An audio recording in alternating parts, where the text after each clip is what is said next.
I'm posting this here because I can't say it out loud without my voice doing that stupid shaking thing, and because if I don't write it down, I'll start wondering if I imagined half of it.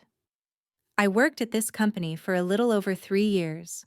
Mid-sized firm, family culture, open office, motivational posters that said things like, "Speak up and we value innovation." You already know where this is going. My boss loved those posters. He quoted them in meetings. He also had a habit of interrupting women mid-sentence and then repeating their ideas 5 minutes later in his own words, louder, like he'd just discovered fire. When I first started, I thought he was just intense, arrogant, sure, but in a way that felt almost theatrical. He'd brag about how little sleep he needed, how he'd built this team from nothing, how people like him didn't have time for feelings. I told myself that was just corporate noise. I needed the job. I was good at it. I kept my head down, did more than asked, fixed problems quietly. That was my first mistake, by the way.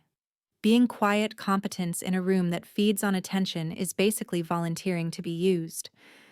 The idea that would eventually get me erased started as a side project. Not even official. I noticed a recurring issue in how we handled client data, something inefficient that kept causing small fires everyone pretended were unavoidable. I spent nights mapping a better system, wrote a proposal, even mocked up a workflow. I was proud of it in that private, careful way you get when work is the only place you're allowed to feel smart.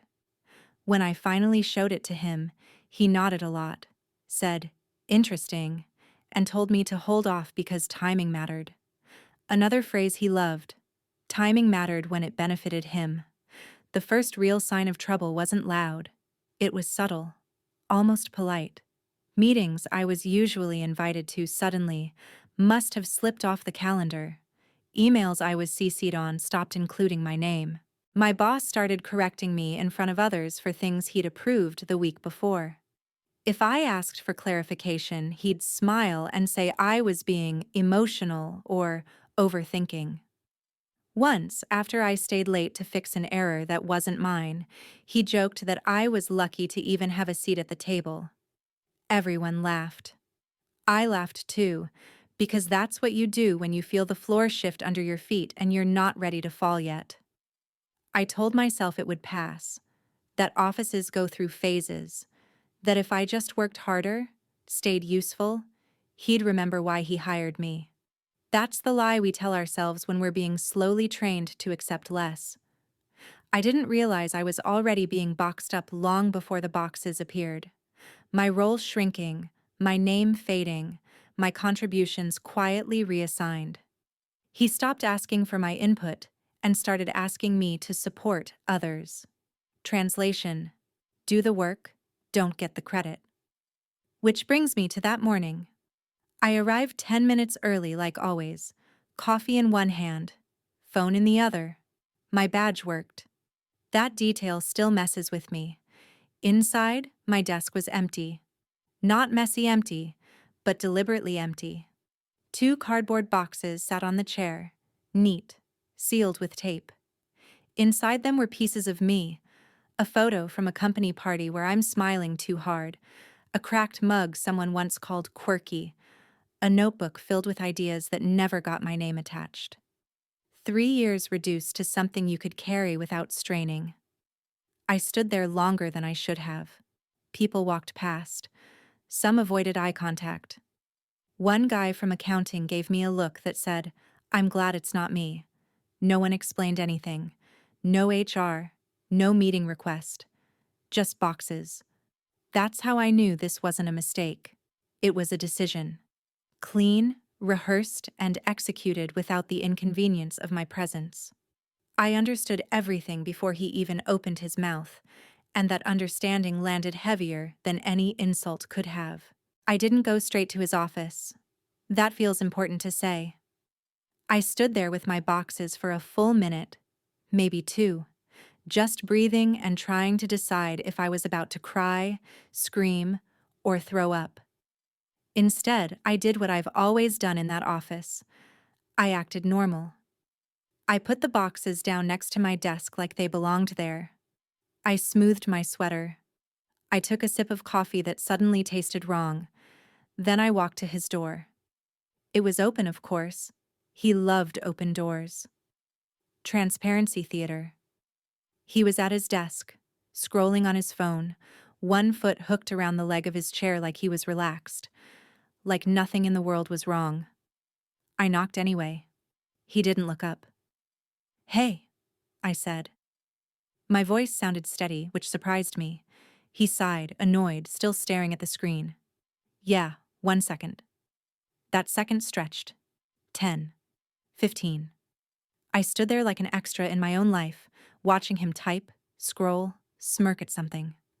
Finally, he looked up, his eyes flicking to my face and then past me, like he was already bored. "Oh," he said. Actually said, "Oh. Right. You." That was it. No greeting, no explanation. Just you. Like I was a reminder notification he hadn't cleared.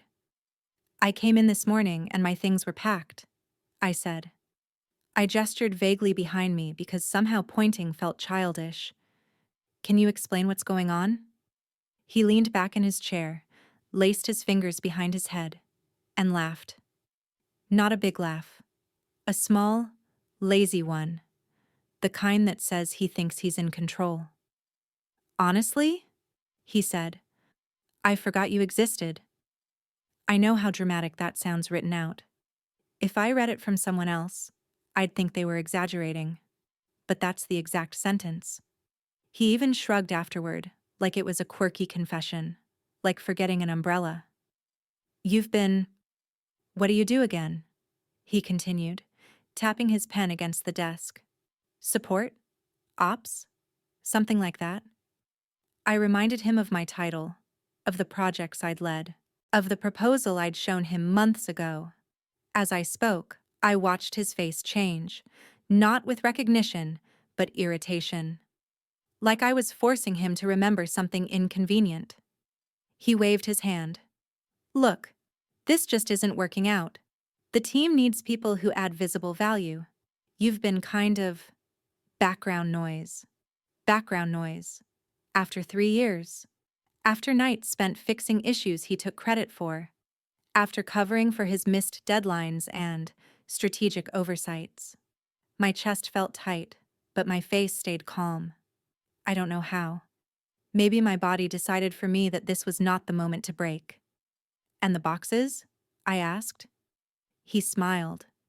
Actually smiled. "Efficient, right? HR's been swamped, so I told them I'd handle it. No need to drag things out." That's when it hit me. There was no paperwork, no warning, no process. Just his word. His mood. His decision to erase me like a line in a draft he didn't like anymore. I realized then that this wasn't sudden for him at all. This had been planned, rehearsed. The forgetting was an act. I asked about my idea, the one he'd told me to wait on. He tilted his head, pretending to think. "Oh, that," he said. "Yeah, we're moving forward with it. Great initiative from the leadership side. You should feel proud you inspired something."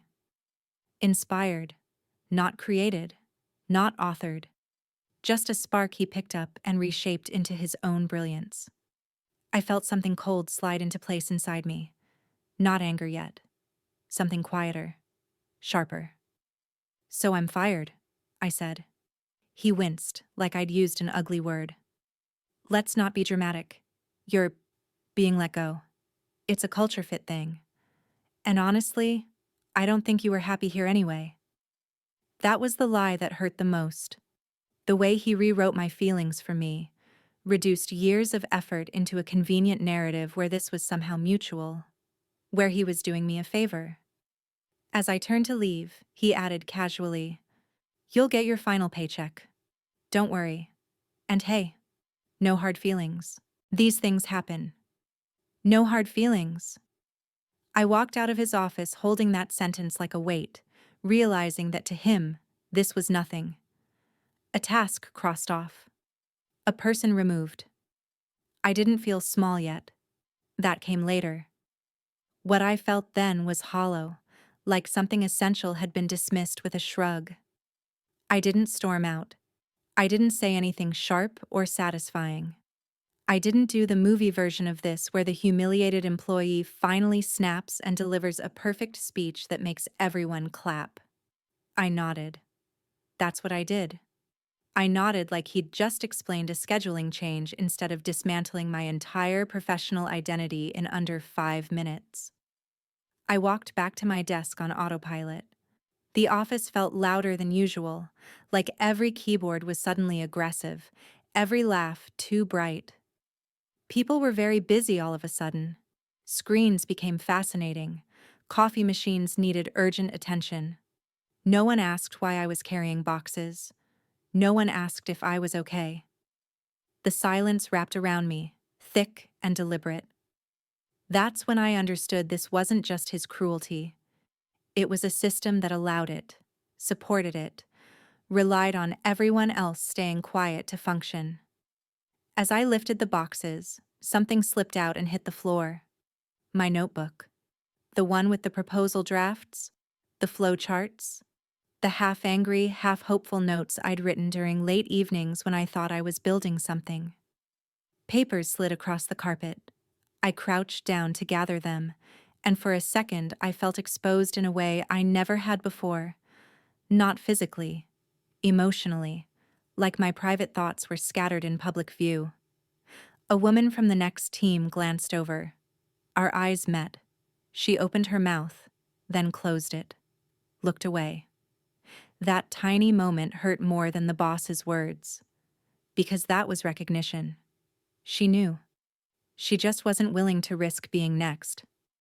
I stood up, hugged the boxes to my chest, and walked toward the elevator. Each step felt unreal, like I was leaving a place I'd imagined rather than one I'd actually worked in. 3 years, and my exit took less than 2 minutes.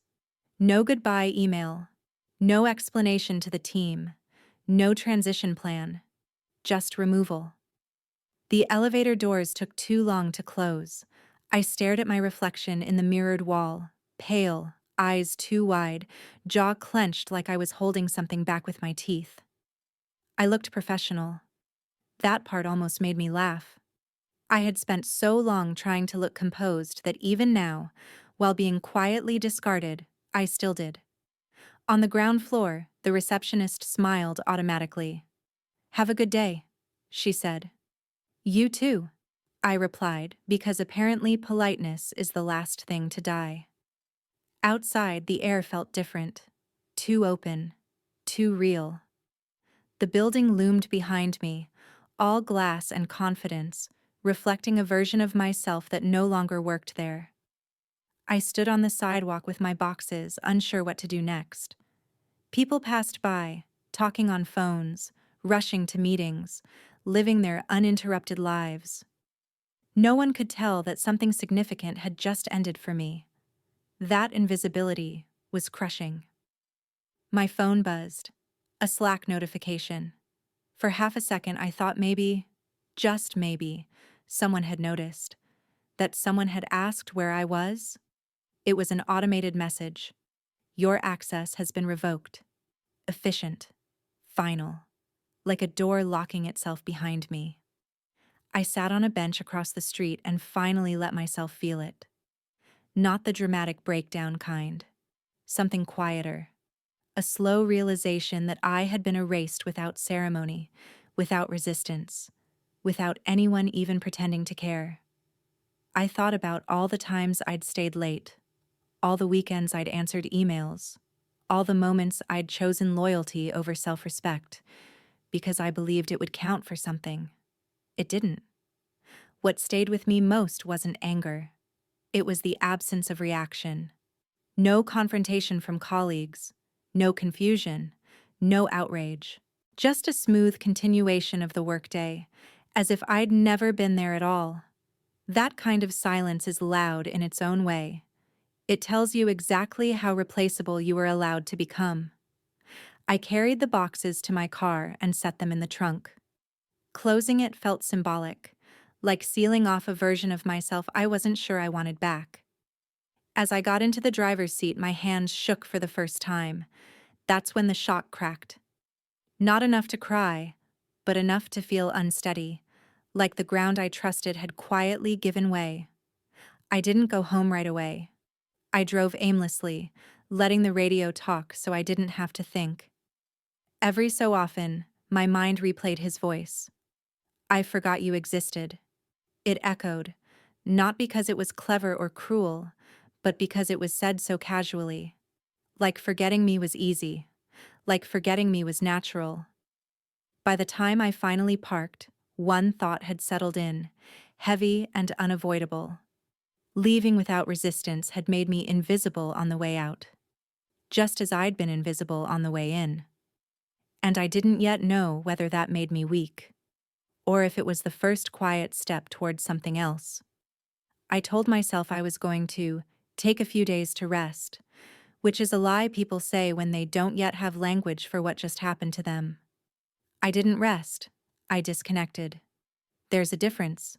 Rest implies intention.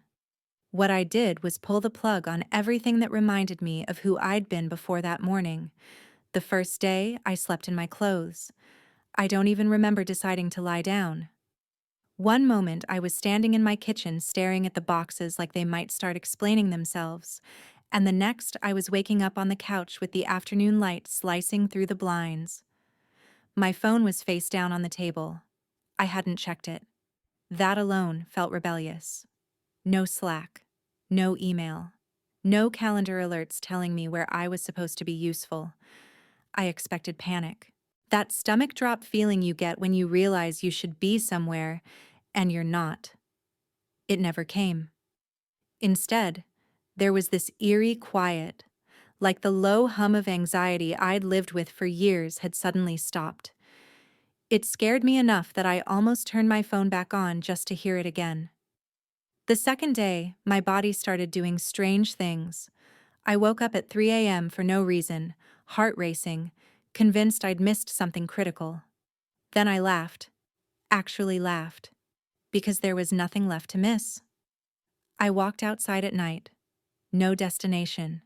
Just moving. The city felt different when I wasn't measuring time in 15-minute blocks or rehearsing explanations in my head. I noticed small things. The way shop windows reflected strangers, the smell of rain on hot pavement, how my shoulders slowly dropped from around my ears. But underneath that calm was something heavier. Grief, maybe. Not for the job itself, but for the version of me who thought endurance was the same as strength. I replayed moments I'd brushed off at the time. The meeting where he took my idea and rephrased it while everyone nodded. The joke about me being lucky to be there. The way my name stopped appearing on decks.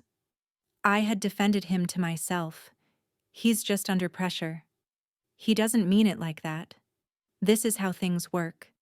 Saying those things out loud now made me feel foolish and angry in equal measure. On the third day, something shifted. I stopped thinking in scenes and started thinking in patterns. That's when I opened my laptop. Not my work laptop.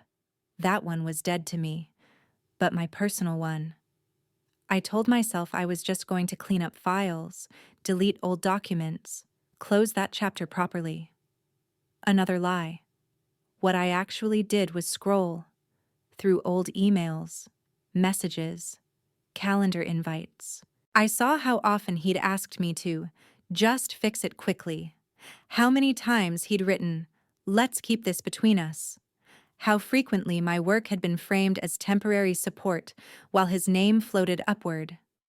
I noticed how often he'd promised recognition later. Later never came. What surprised me most was that I'd kept everything. Screenshots, drafts, voice notes he'd sent after hours, his tone softer, needier, almost respectful when he needed something urgently handled. I didn't save them because I was planning anything. I saved them because some part of me didn't trust him, even when I was trying to. That realization hit hard. My instincts had known long before my pride caught up. Emotionally, those 3 days were a mess. I swung between rage and numbness so fast it gave me whiplash. One minute I wanted to expose him publicly, tag everyone, burn the place down metaphorically. The next, I felt embarrassed for caring at all. There were moments I blamed myself. For staying, for being quiet, for thinking my work would protect me. Shame is sneaky like that. It pretends to be logic. By the end of the third day, I wasn't healed or enlightened. But I was clearer. The silence had done something important. It gave me my internal voice back. Not the one calibrated to please or survive, but the one that notices inconsistencies and asks uncomfortable questions.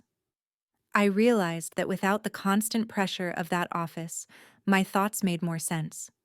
They lined up instead of colliding. I didn't know yet what I was going to do. Stay quiet. Walk away. Fight. All options were still open. But one thing had changed permanently. I no longer felt erased. I felt paused. And for the first time since I'd started that job, the pause belonged to me. I didn't plan to build an archive. That sounds too deliberate, too strategic, like I was always one step ahead. The truth is much less flattering. I hoarded proof the way anxious people hoard exits. Just in case. Just so I wouldn't feel crazy later.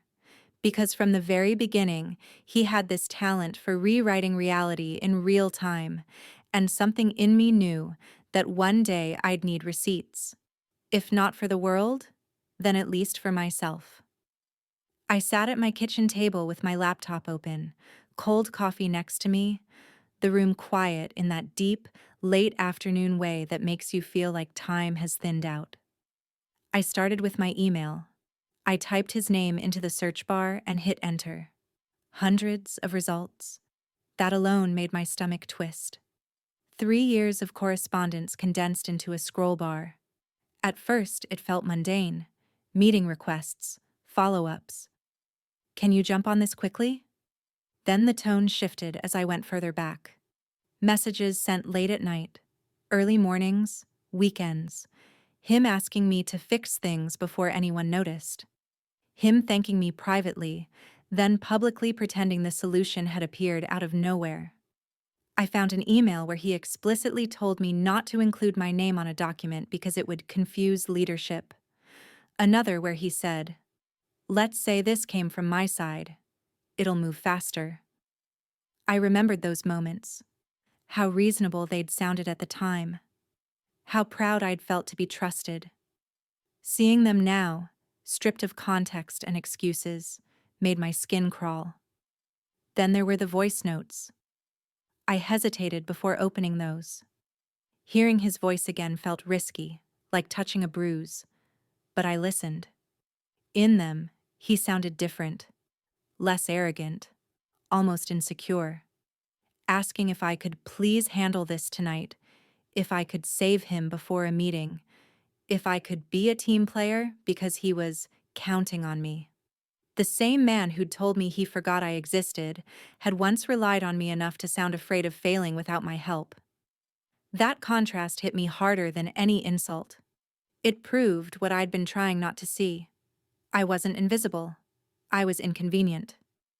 I opened my old folders next, drafts of presentations that were later shown with his name on the title slide. Process documents labeled final that were clearly my work, word for word. I checked the metadata out of curiosity. My username was still there. A ghost signature he hadn't bothered to erase. What shocked me most wasn't the betrayal itself.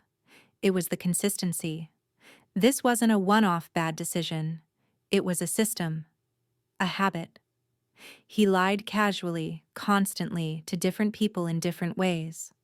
Promising one thing, delivering another. Taking credit here, shifting blame there. Telling me one version of reality while telling leadership something completely different. He wasn't chaotic. He was methodical. At some point, I realized my hands were shaking. Not from fear, but from something closer to clarity. The humiliation I'd felt at the office started rearranging itself into something else. a cold understanding of how carefully this had all been constructed. My firing hadn't been about performance or culture fit, it had been about control, about removing someone who knew too much, who could connect dots, who had stopped being easily managed. I created a folder on my desktop and named it something boring: Work History. Inside it, I organized everything: emails by date, audio files, drafts, screenshots of messages that had once made me doubt myself. I wasn't thinking about revenge. I wasn't fantasizing about lawsuits. I was grounding myself, building a timeline so he couldn't collapse the past into whatever story suited him next. Emotionally, this part was brutal. Every file was a reminder of how long I'd tolerated being diminished. I felt stupid, then angry at myself for feeling stupid, then angry at him all over again. There were moments I had to stop and walk away from the table because my chest felt too tight, like all the unsaid things were finally demanding space. But there was also something empowering in it. For the first time since that morning with the boxes, I wasn't reacting. I was observing, naming things accurately. The humiliation lost some of its power once it had structure, once it stopped being a blur and became evidence. By the time the sun went down, the archive was complete. I closed the laptop and sat in the quiet, exhausted but strangely steady. I didn't know yet what I would do with any of it. Maybe nothing. Maybe everything. But I knew one thing for sure. He no longer controlled the narrative in my head, and that mattered more than I'd expected. The word pattern used to feel abstract to me, like something therapists say or managers put in slides to sound insightful. That night, sitting on my couch with the archive fresh in my head, it became painfully concrete. Patterns aren't loud. They don't announce themselves. They repeat quietly until you either notice them or disappear inside them. I started laying everything out mentally, not as isolated incidents, but as a sequence. Who had left before me? How they'd left. I thought of Jenna from Product, who'd suddenly decided to pursue other opportunities after a disagreement in a meeting. Mark from Analytics, whose role was restructured after he pushed back on a questionable report. At the time, I'd accepted the official explanations. People move on. Companies change. That's just work. Except now, with distance, those exits lined up too neatly. He didn't fire people in dramatic blow-ups. He erased them. Slowly. First, you'd be excluded from meetings.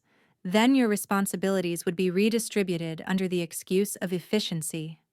Your ideas would still circulate, but detached from your name, like they'd always belonged to the room. Finally, you'd become a problem. Disengaged. Not a team player. Not aligned.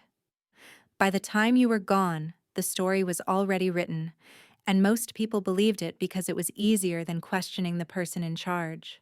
Seeing that pattern made my stomach drop. Not because I was special, but because I wasn't. This wasn't personal in the way I'd first imagined. It was procedural. I fit a profile. Competent, quiet, informed. Useful until I wasn't controllable. Loyal until loyalty turned into memory. I replayed my last few months at the company with this new lens, and suddenly everything clicked into place. The sudden micromanagement, the contradictory feedback, the way he'd praise me privately and undermine me publicly. He wasn't confused about my value. He was managing the risk I represented. I knew where things were buried. I knew which numbers had been massaged, which promises hadn't been kept. I knew how much of his reputation rested on work he hadn't actually done. The humiliation I'd felt that morning shifted again, mutating into something colder and more focused. It wasn't just that he'd been cruel, it was that he'd been careful. That hurt more. Care implies intention. Care implies time. Emotionally, this chapter was rough. There's a specific kind of grief that comes from realizing you were never in a fair game to begin with. I'd blamed myself for not speaking up sooner, for not defending my ideas harder, for not being louder. But the pattern showed me something uncomfortable and relieving at the same time. Speaking up earlier might not have saved me. It might have just sped things up.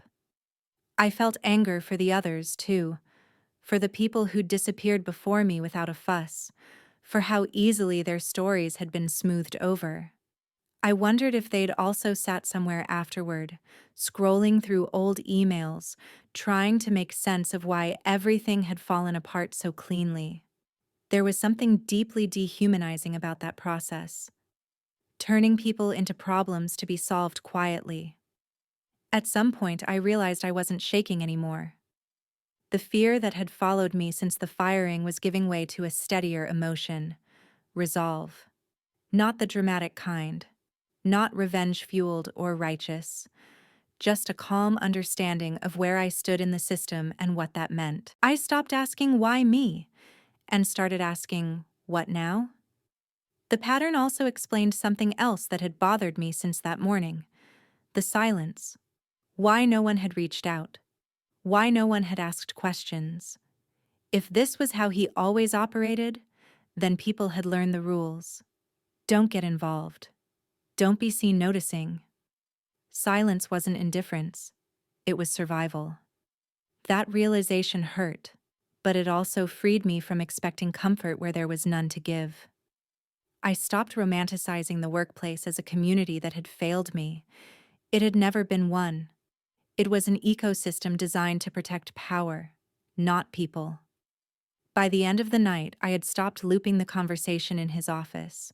His words lost their sting once I placed them in context. "I forgot you existed" wasn't a truth. It was a tactic. Minimization as dominance, erasure as control. Seeing it that way stripped it of its magic. I closed my laptop and sat in the dark for a while, letting the understanding settle. I wasn't next on the list, like I'd first thought. I had already been checked off. The only question left was what I would do with the knowledge I now had, and whether I would stay silent the way the system expected me to. For the first time since everything started, I didn't feel small. I felt informed. And that, I was learning, was dangerous in a way fear never is. I didn't expect him to show up. After 3 days of silence, 3 days of untangling the threads of my own humiliation and rage, I thought he'd moved on. Maybe he had someone else in mind for my role. Maybe he didn't care at all. But he appeared, just like that, walking into my apartment building lobby as if he had permission to re-enter my life. He looked different. Not softened, exactly, but smaller, less performative, less certain. The arrogant tilt of his chin was still there, but the confidence that had been effortless before now felt brittle. He glanced at me, eyes darting slightly, scanning for a reaction, a weakness, a sign that he still controlled me. I, he started, and I could hear the hesitation in his voice. He didn't finish the sentence, but I already knew what he wanted. A reunion. He wanted to make me come back because he'd realized that removing me had been more disruptive than he'd calculated. "I went too far," he said finally, almost whispering it, though there was no one around to hear. "The company can't run without you. You're essential. I messed up. I need you back." I stared at him. For 3 years, I'd seen him perform authority like it was a costume he wore to bed.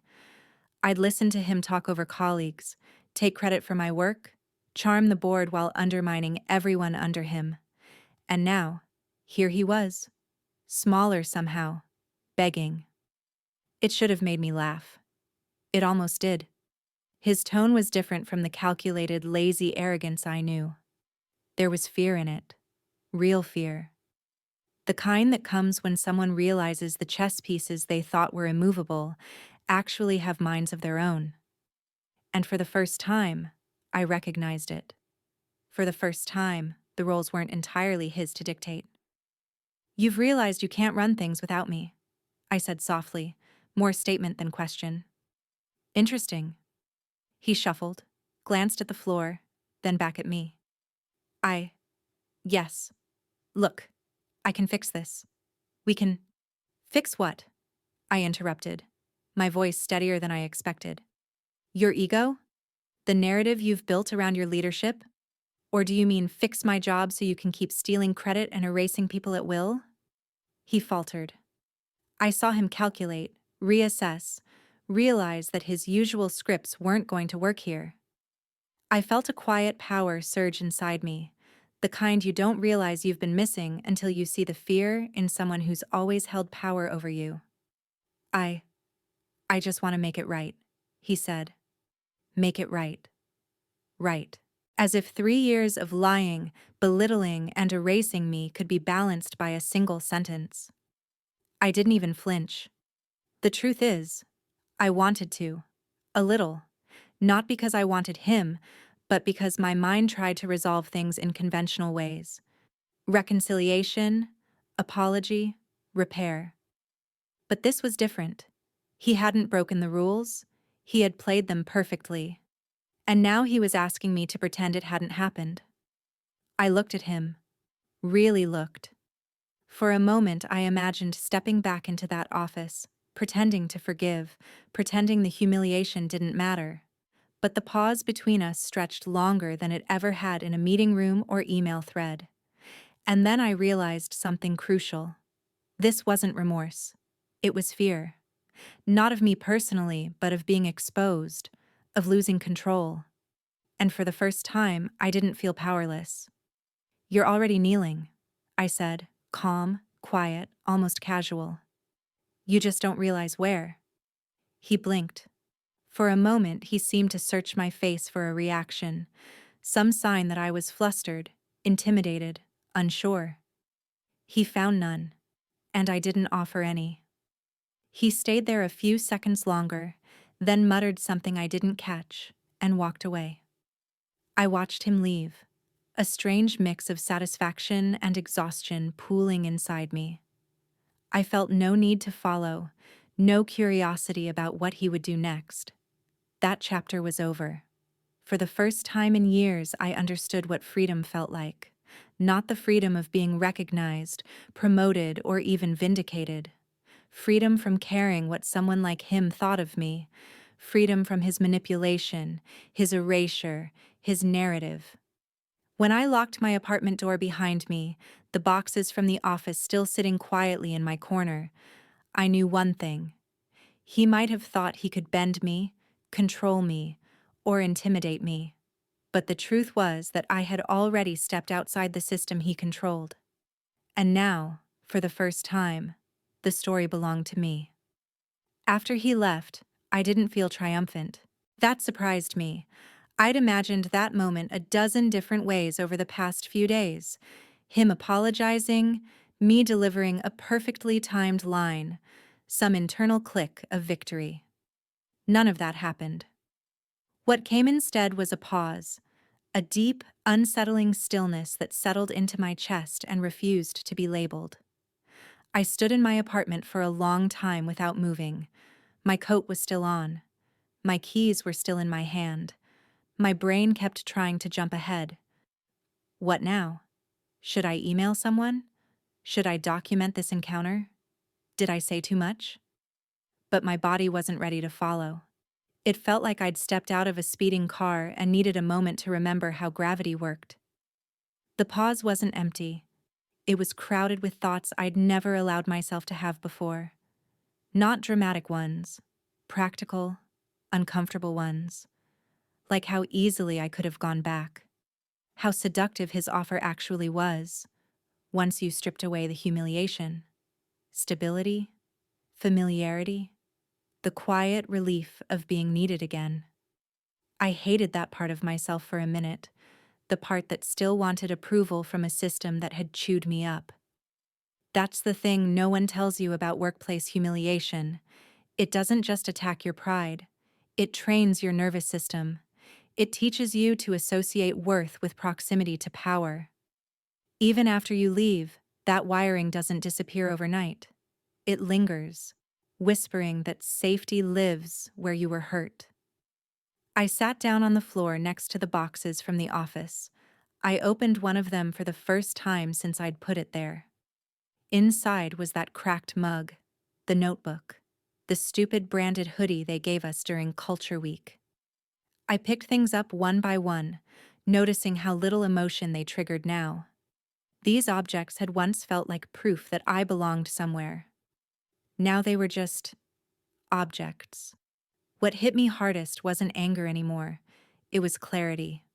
The kind that doesn't feel heroic, just heavy. I saw how close I'd been to negotiating with myself, telling myself that his fear meant I mattered, that his need for me could somehow retroactively justify everything. That pause saved me from that mistake. It forced me to sit with an uncomfortable truth. Being valued only when someone is afraid of losing you is not respect. It's leverage. Emotionally, this chapter was quieter than the others, but not easier. There was grief here. Not sharp, not explosive, but slow. Grief for the career path I thought I was on. For the version of me who believed that patience would be rewarded. For the time I wouldn't get back. Accepting that something is over without a clean apology or public reckoning is its own kind of loss. I thought about responding to him later, about crafting a message that would sound professional, detached, final. Then I realized I didn't owe him anything. Not closure, not reassurance, not even a refusal. Silence, in this case, wasn't weakness.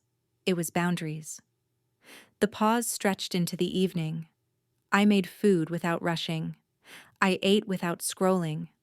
I noticed how my breathing had changed since the morning. Deeper, slower. My body seemed to understand something my mind was still catching up to. The immediate danger had passed. The person who'd held power over me no longer did. That fact didn't need to be announced or proven. It just existed. By the time I went to bed, I hadn't made any decisions yet. No emails sent, no plans finalized.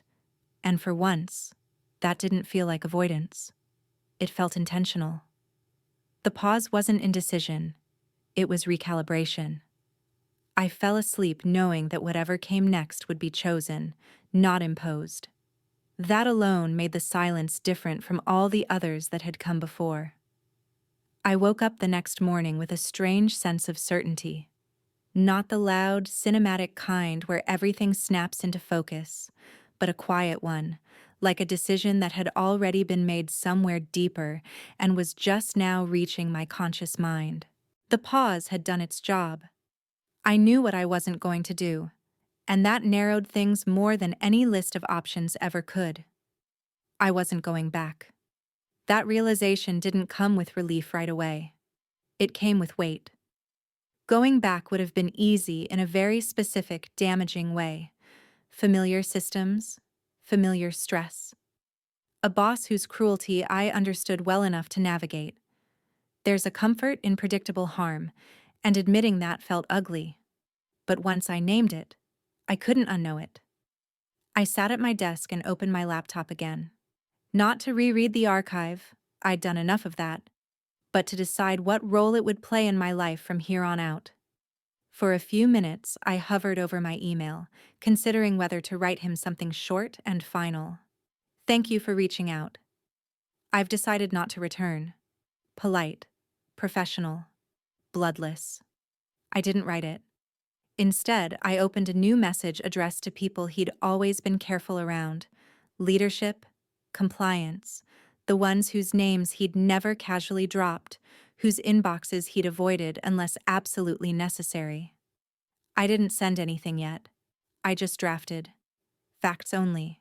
Dates, screenshots, attachments. No emotional language. No accusations. Just a clean chronological account of how my work had been used, how credit had been reassigned, how my termination had bypassed procedure entirely. As I worked, I noticed something unexpected. My hands weren't shaking. My heart wasn't racing. This didn't feel like revenge. It felt like correction. like restoring a record that had been deliberately altered.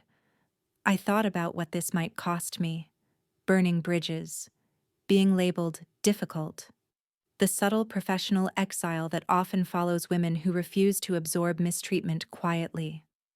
That fear was real, and I didn't minimize it. But there was another fear underneath it, one that mattered more: the fear of carrying this quietly for the rest of my career, of letting this experience teach me to stay small in advance. That fear decided it for me. Before sending anything, I took a break, went for a walk, let the decision breathe. When I came back, there was a message waiting from him. Short, controlled, back to form. Let me know what you decide. We can keep this between us. Between us. The phrase landed exactly as it should have this time, not as an invitation, but as a warning. He wanted containment, silence, a closed loop where consequences never escaped. I didn't reply. Instead, I finalized the email. I reread it twice, not for tone, but for accuracy. Then I attached the archive. All of it.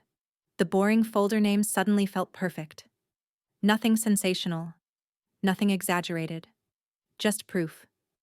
When I clicked send, there was no rush of adrenaline, no sense of victory, just a deep, steady calm. The decision had moved from internal to external, and that was enough. Whatever happened next was no longer fully under my control, and for once, that didn't terrify me. I closed my laptop and sat back. The boxes from the office were still there, but they no longer felt like evidence of loss. They felt like remnants, things left behind. The decision wasn't about punishing him. It was about refusing to participate in my own erasure ever again. And that, I realized, was the most important professional choice I'd ever made. It's been a month since I sent the emails. A month since I decided not to return. A month since the man who thought he could erase me walked out of my life forever. And the truth? Life didn't explode. There were no dramatic confrontations, no viral exposés, no standing ovations from colleagues. The office carried on as if I'd never existed, just as it had the day my boxes were packed. The difference now is, I didn't care. The first week, I checked in obsessively. My heart jumped every time I thought I saw a message flagged urgent. I imagined whispers behind glass walls, imagined people reading my account of the facts I had compiled, but nothing happened. Leadership shuffled roles quietly. HR responded with a generic acknowledgement. The boss, well, I don't know exactly what happened with him. Rumor has it there was some internal audit. That's all I've seen. And it's enough. Emotionally, the month has been a lesson in contrast. At first, there was relief. A strange, light relief I didn't recognize at first because it felt so foreign. I could walk into a cafe without mentally rehearsing how my actions would be interpreted. I could sit in a meeting with a new client and focus on the work itself instead of mentally defending my entire existence. That clarity was dizzying. Then came waves of memory. I'd catch myself revisiting the boxes, the emails, the voice notes. The humiliation would rise like a tide I had to ride, not resist. I realized that trauma doesn't vanish just because you leave the environment that caused it. It takes space, time, and perspective. But that's exactly what I've been giving myself: silence, reflection, and control over the story now. One of the strangest feelings is freedom. Not power, not revenge, not the sense of being proven right. Freedom is subtler. It's waking up without needing approval. It's making decisions without consulting someone who's never had your best interests at heart. It's feeling that the narrative of your life isn't dictated by the people who tried to erase you. I've started working on personal projects again. Small ones at first: journaling, planning, reading books I ignored while staying productive for the company. But slowly, bigger things are creeping back. Networking, updating my portfolio, even considering freelance consulting. Things I'd put off because I thought stability at a manipulative job was security. It wasn't. Stability had been a cage. The boxes are still here, stacked neatly in the corner of my apartment. Sometimes I look at them and remember how small and controlled I felt the morning they appeared. But now, when I see them, I smile quietly. They're no longer containers of humiliation. They're markers of the moment I realized the choice wasn't theirs to make anymore. The most important lesson I've learned is simple. Recognition from the people who mistreated you is not necessary for your validation. You don't need applause, apologies, or acknowledgement to reclaim your worth. And sometimes, the best revenge isn't public exposure. It's walking away while holding your dignity intact. I still think about him sometimes, the boss who smiled and said he'd forgotten I existed. Not with fear, not with longing, but with clarity. He's a chapter, not the story. I don't need his recognition, and I don't need his control. And now, after all of this, the world feels slightly wider, slightly quieter, and for the first time in a long time, completely mine. I didn't become stronger. I became freer. And sometimes, freedom, even quietly held, is more than enough. I didn't think there would be an after. I assumed the story would end once the emails were sent, once the office rearranged itself without me, once my name stopped floating around in other people's mouths. But humiliation doesn't end neatly. It fades in layers, and somewhere in that fading, lessons start surfacing whether you ask for them or not. The biggest one is uncomfortable, so I'll start there. No amount of hard work will protect you in a system that benefits from your silence. I really believed effort was armor, that if I stayed useful enough, indispensable enough, someone would step in before things went too far. No one did. Not because they didn't see it, but because seeing it would have required action, and action is risky. Offices don't run on fairness. They run on incentives. Once you understand that, a lot of personal humiliation stops feeling personal. I also learned how easy it is to mistake proximity for safety. I thought being close to decision-making, being trusted, being the one who fixed things quietly, meant I was secure. What it actually meant was that I was exposed. I saw too much. I knew too much. And instead of protecting me, that made me expendable. Power doesn't like witnesses who aren't loyal in the right way.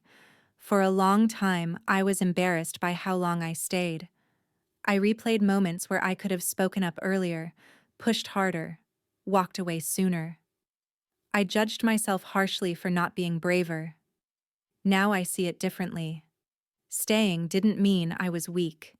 It meant I was trying to survive in a structure designed to slowly normalize my own erasure. Survival instincts aren't failures, they're responses. What changed everything wasn't confrontation. It wasn't even exposure. It was documentation. Writing things down. Saving proof. Naming patterns accurately. That gave me something humiliation tries to steal. My sense of reality. If you're in a workplace where you constantly feel confused, where your memory is questioned, where your contributions blur unless someone else claims them, trust that discomfort. Confusion is often engineered. If you're reading this because something similar is happening to you, here's the advice I wish I'd followed sooner. Pay attention to how people react when you assert ownership over your work. Notice who benefits from you staying quiet. Keep records, even if you feel silly doing it. And don't wait for the situation to become bad enough to justify leaving. Systems like this are built to keep moving that line.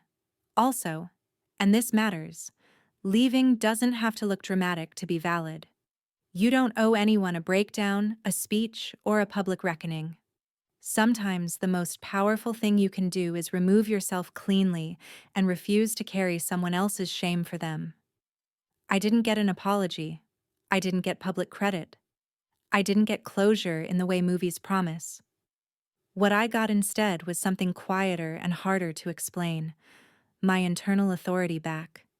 The ability to trust my perception, to recognize manipulation without needing consensus, to know, without external confirmation, that what happened to me was real and wrong. Humiliation thrives in isolation. Writing this, even anonymously, even imperfectly, feels like breaking that isolation just enough to matter. If this post helps even one person stop gaslighting themselves, then it served a purpose my job never did. I'm not bitter. I'm not healed in a linear, inspirational way, but I'm no longer available for erasure. And that, more than anything, is what I learned. If someone in power ever makes you feel small on purpose, believe that feeling. It's information, and you're allowed to act on it.